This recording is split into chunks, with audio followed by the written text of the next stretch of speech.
नेपाल में राजनीतिक अस्थिरता और उथल पुथल का दौर लगातार जारी है। इस बीच रामेछाप जिले में एक गंभीर घटना सामने आई, जिसने पूरे देश में सनसनी फैला दी है।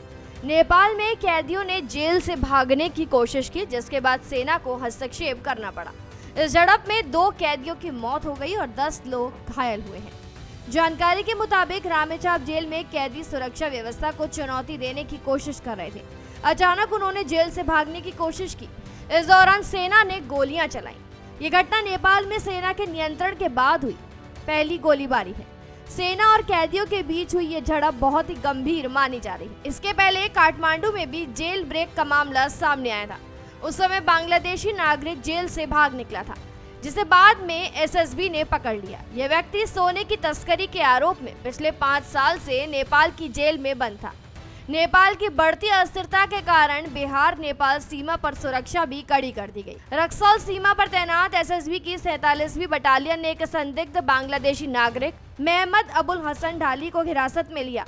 एसएसबी 47वीं बटालियन के कमांडेंट संजय पांडे ने बताया कि सीमा पर लगातार गश्त बढ़ा दी गई है। जांच के दौरान मेहमद अबुल हसन ढाली ने बताया कि वो काठमांडू स्थित जेल में 5 साल से बंद था। वो हाल ही में जेल में भागकर नेपाल से रक्सौल सीमा तक पहुंचा।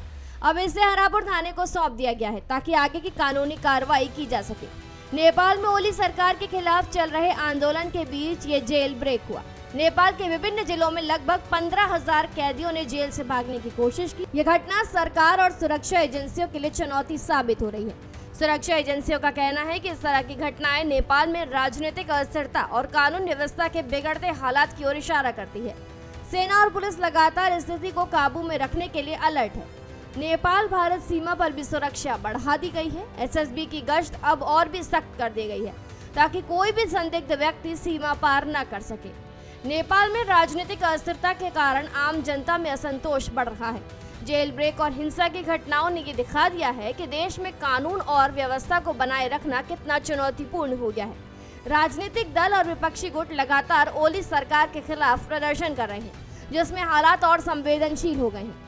अधिकारियों ने कहा कि गिरफ्तार किए गए कैदियों और संदिग्धों की पूरी जांच की जा रही है। सीमा पर लगे सुरक्षा बलों को अलर्ट कर दिया गया है और नेपाल में स्थिति को सामान्य करने के लिए सेना और पुलिस संयुक्त रूप से निगरानी बढ़ा रही है। भविष्य में ऐसी घटनाओं को रोकने के लिए ठोस कदम उठाए जा रहे हैं। नेपाल के विभिन्न जिलों से लगभग 15,000 कैदी भाग चुके हैं। फिलहाल जानकारी में इतना ही। खबरों के लिए जरूर सब्सक्राइब करें भारत एक्सप्रेस।